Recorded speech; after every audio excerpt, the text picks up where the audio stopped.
네, 안녕하십니까. 김정민입니다. 저는 현재 베트남에 와 있습니다. 여기서 최근에 그 반중 데모가 있어가지고 그 베트남에서 어떤 그 반중 데모 분위기가 있는지 한번 조사차 오게 됐습니다.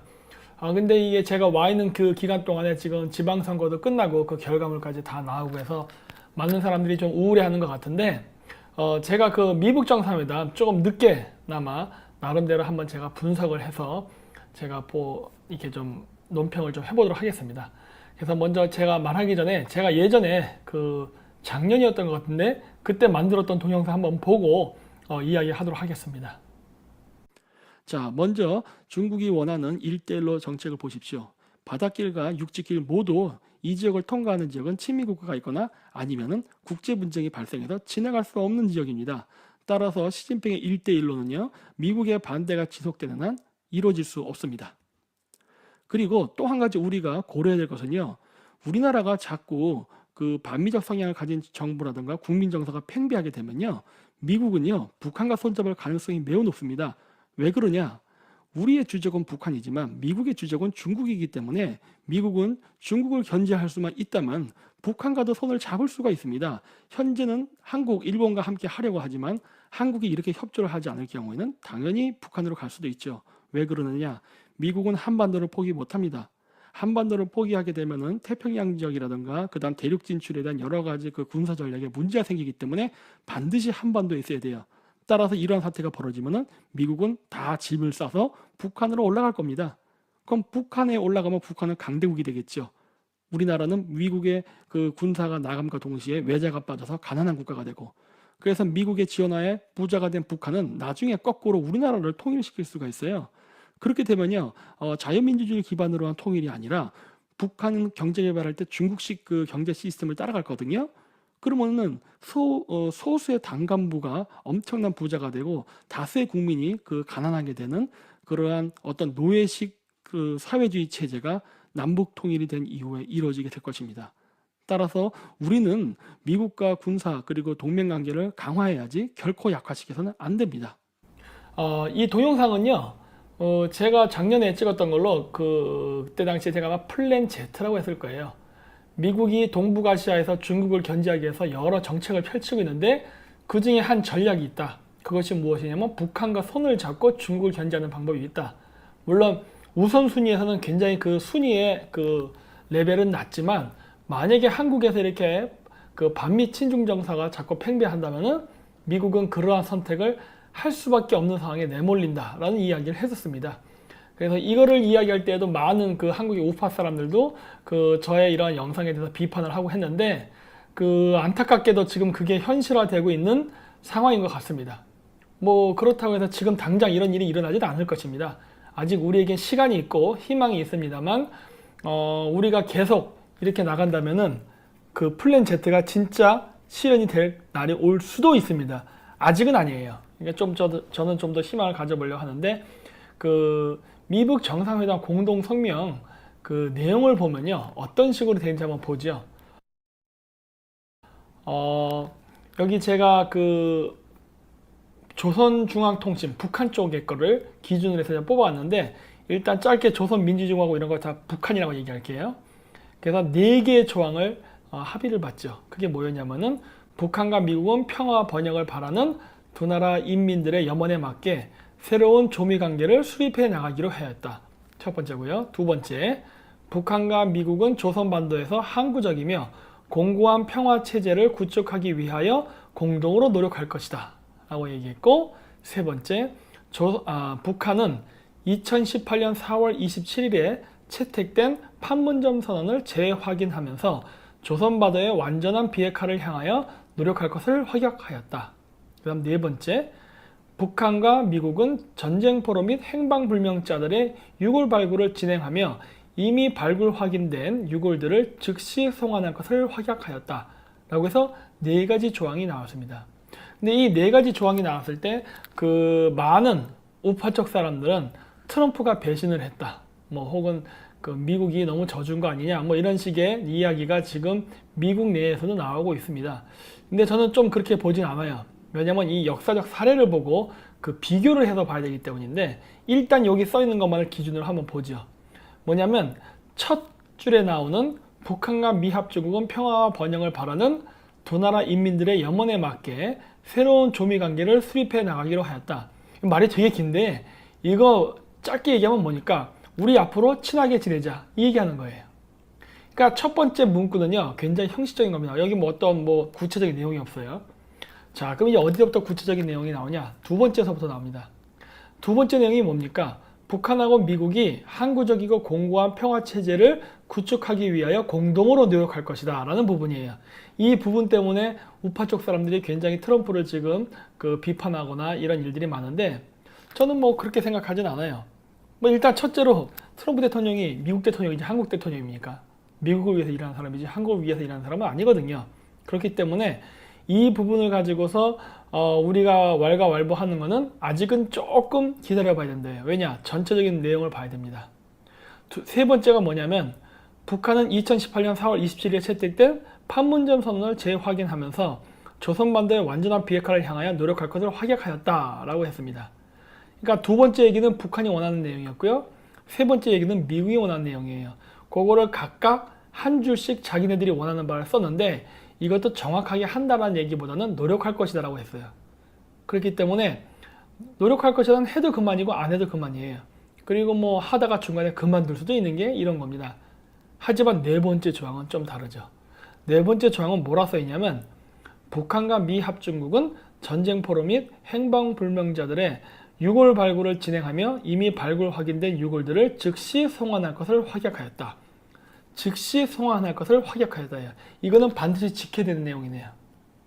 그러니까 이 공동성명문의 4개의 내용 중에 실질적으로 실행을 할 수 있는 것은 제4항 유골들 송환입니다. 이거는 당장 해야 되는 거예요.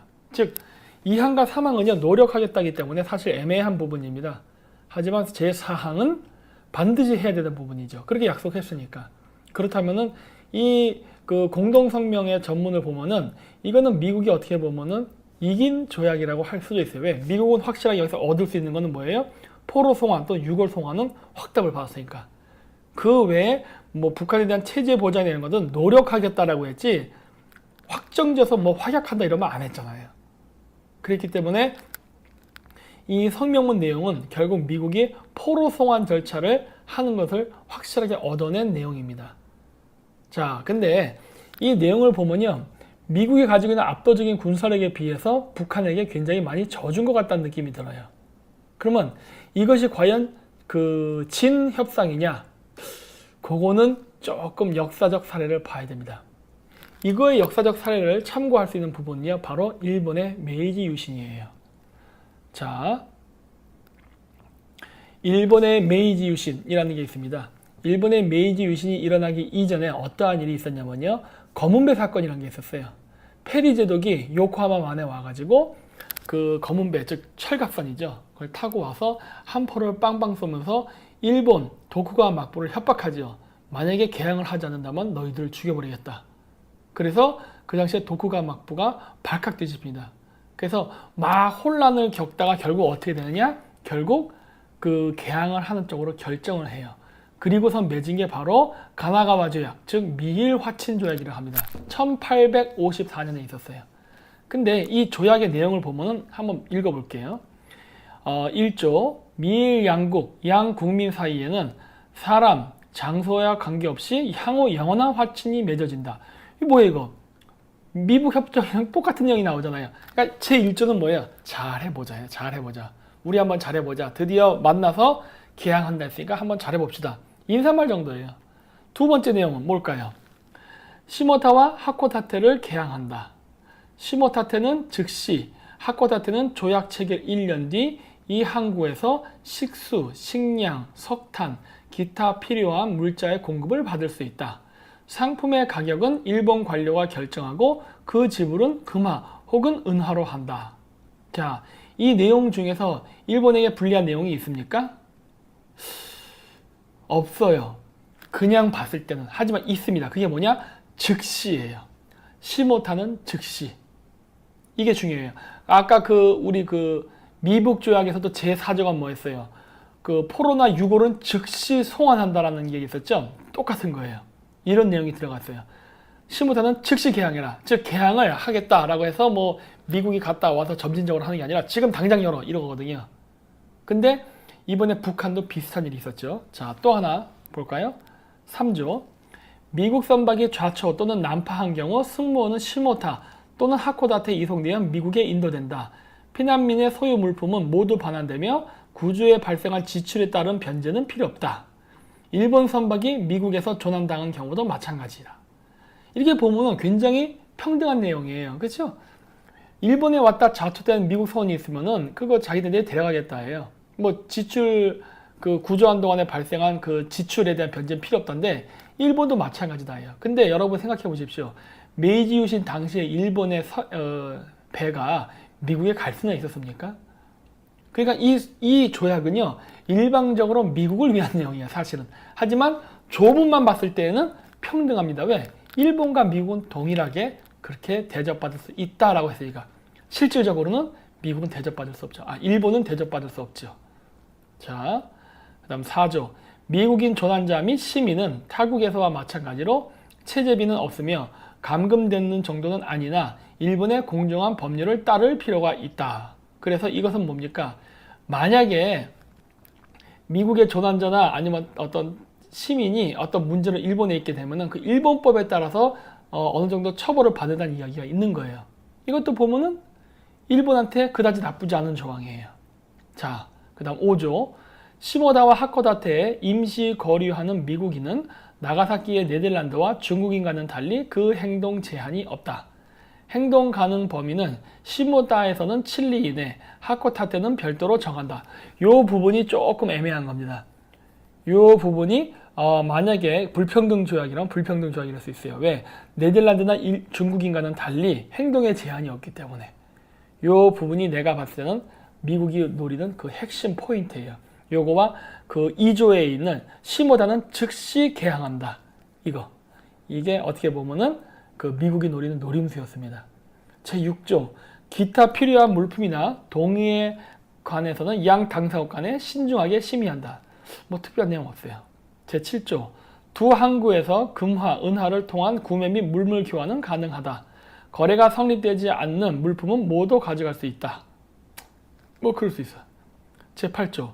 물품 조달은 일본 관리가 알선한다. 이것도 일본한테 좋은 거네요. 일본 관리가 알선해서 커미션 먹을 수 있는 거니까. 자, 이렇게 보면 일본이 불평등 조약을 맺었다는 내용을 그냥 표면적으로 조약 하나하나 뜯어보면요, 특별히 불평등한 내용은 없습니다. 물론 잘 읽으면 거기에는 함정이 있어요. 자, 이 얘기를 제가 왜 하느냐. 이번에 트럼프 대통령이 김정은을 만나서 북한을 지금 비핵화를 하면서 개혁개방을, 경제개발을 시켜주겠다 하지 않습니까? 하게 된다고 하는데 그 과정 절차가요, 굉장히 검은배 사건이랑 닮아 있습니다. 왜냐면 그 당시 도쿠가와 막부가 다스리던 일본은요, 세국 정치를 통해서 외세와는 완전히 그 격리된 상태로 살았어요. 물론 그렇다고 해서 완전히 격리된 건 아니고 그 당시에 조선이나 청나라, 그 다음 뭐 포르투갈 정도, 요 정도 상인들하고는 교류를 했어요. 마치 지금의 북한이 폐쇄 국가라 하더라도 뭐 러시아라던가 중국 이런 나라랑 거래하는 것처럼, 이런 폐쇄된 나라가 나중에 미국에 의해서 검은배라는 배들이 와서 강제로 그 막 대포를 쏘고 막 이런 식으로 위협을 하는 바람에 그 조항에 사인을 하는 상황에 내몰리게 되죠. 근데 그와 비슷한 상황이 실질적으로 2017년부터 2018년까지 뭐 항공모함이 4대까지 떴지 않습니까? 그리고 어마어마한 미국의 전략물자들이 한번대에 들어오고 또 군사훈련을 함으로써 어마어마한 시위를 했죠. 마치 일본의 검은배 사건이 있었던 것처럼 북한 동해안 앞바다에서는 바로 미국의 어마어마한 항모 전단에 의한 군사훈련이 있었습니다. 그리고 그런 위협에 굴복한 일본의 도쿠가와 막부는 바로 가나가와 조약을 맺게 되죠. 마찬가지로 김정은도 이러한 미국의 군사력 그 시위에 눌려가지고 결국 협상에 나오게 됩니다. 평생 한 번도 타보지 않던 비행기를 타고 싱가포르까지 왔어요. 진짜 북한에서는 역사적인 일이죠. 단 한 번도 이런 사례는 없었어요. 그만큼 김정은은 체제 보장에 대한 위협을 느꼈다는 겁니다.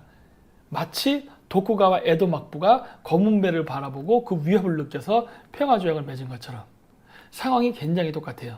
근데 이 검은배 사건 때 보면 미국이 어마어마한 군사를 가지고 일본을 협박했던 것과 달리 이 조약 내용을 보게 되면요, 굉장히 부드럽습니다. 그 정도의 협박할 내용이었으면요, 지금쯤 일본한테 아주 일방적으로 야 너희들은 우리에게 충성을 바쳐야 된다, 너희들은 나에게 뭘 바쳐야 된다, 뭔가 이런 식으로 내용이 나와야 될 것 같은데, 이 조약들을 하나하나 읽어보면요 딱히 내용을 봐서는 불평등하지 않다예요. 이거 이렇게 봐도 뭐 이게 꼭 뭐야 일본한테 불리한 조약인가? 라는 생각이 들 만한 것이 있어요. 없어요. 근데 일본 사람들은 이 조약에 대해서 불평등 조약이라고 합니다. 그럼 왜 일본 사람들은 이런 거에 대해서 불평등 조약이라고 생각했을까요? 그 부분을 생각해야 돼요.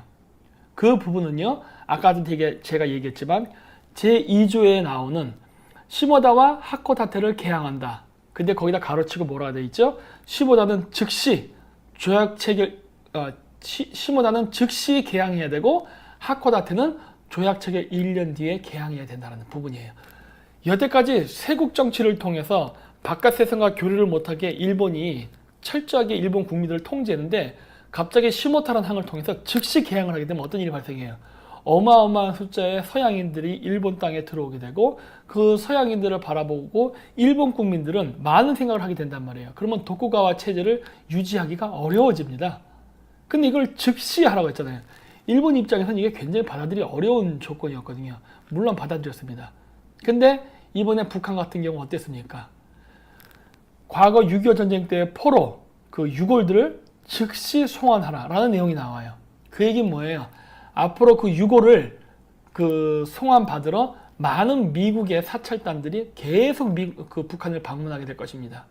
이렇게 되면요, 여태적으로 폐쇄적으로 운영해왔던 그 북한 사회에 큰 혼란이 올 수 있어요. 왜냐면 여태까지는 미국하고 단절된 생활을 해왔기 때문에 미국에 대해서 욕도 하고 견제도 하고 하면서 일치단결된 국론을 만들 수 있었지만, 앞으로 어마어마한 국력과 힘을 과시하는 미국이 북한을 왔다 갔다 하면서 유고를 받으러, 물론 이거 인권에 대한 문제예요.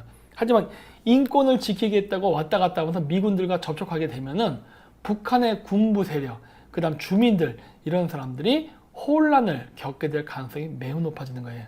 이것이 바로 과거 미국이 일본이라는 폐쇄된 국가를 개항시켰던 것과 똑같은 방식으로 지금 북한에 접근한다는 게 보인다는 겁니다. 그래서 사실 이번 그 조약을 맺으면서 트럼프가 뭐 북한 뭐 장성한테 뭐 거수경례 이런 것도 했다면서요. 이런 것들은요 중요한 게 아니에요. 왜? 지금 미국의 목적은 폐쇄된 북한을 개방사회로 이끌어서 그 체제를 내부적으로부터 변화시키려는 지금 시도를 하고 있기 때문이에요. 그러다 보니까 어떻게 하는 거예요?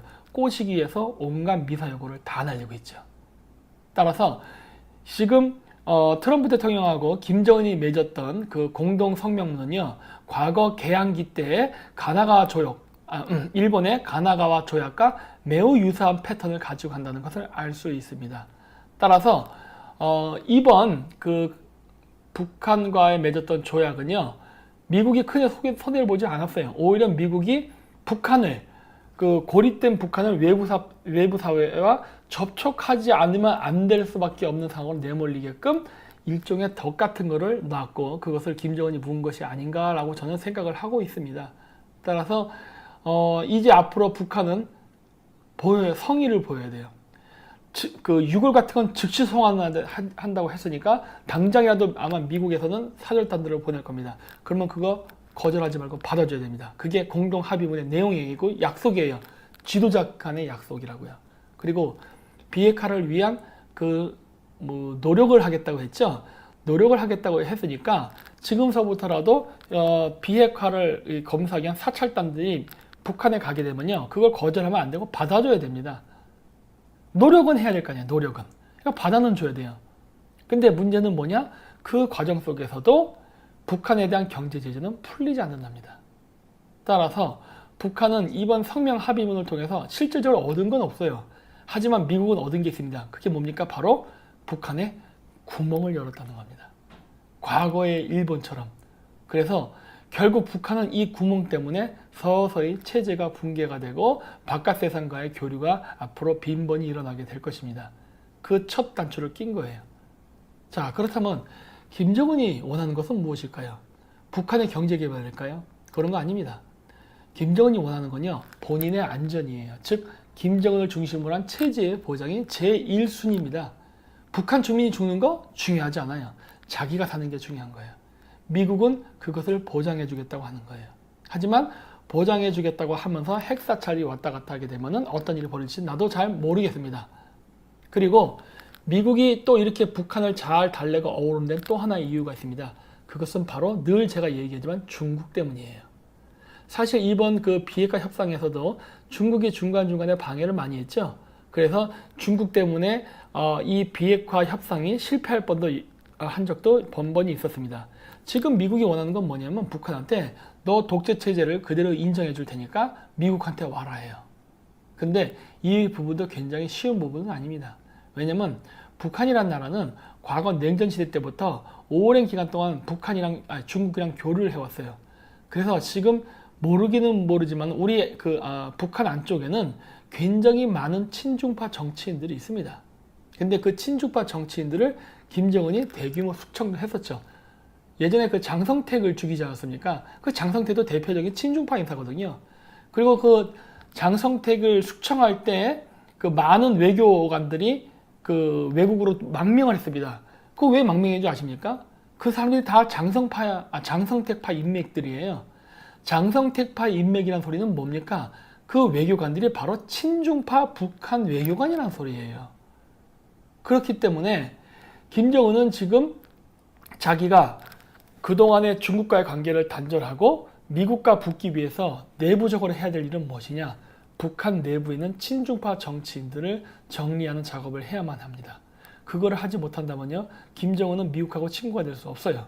따라서 미국의 입장에서는 김정은이 이 체제를 받아들여서 함께 길을 가던, 아니면 그 길이 아니라 나중에 노선을 바꾸려고 하는 과정 속에서 중국 쪽에서 암살돼 죽던, 아니면은 미국과의 관계를 하지 않고 그냥 중국 쪽으로 붙던, 어느 쪽을 선택하든 굉장히 어려운 그 상황에 봉착하게 됐습니다.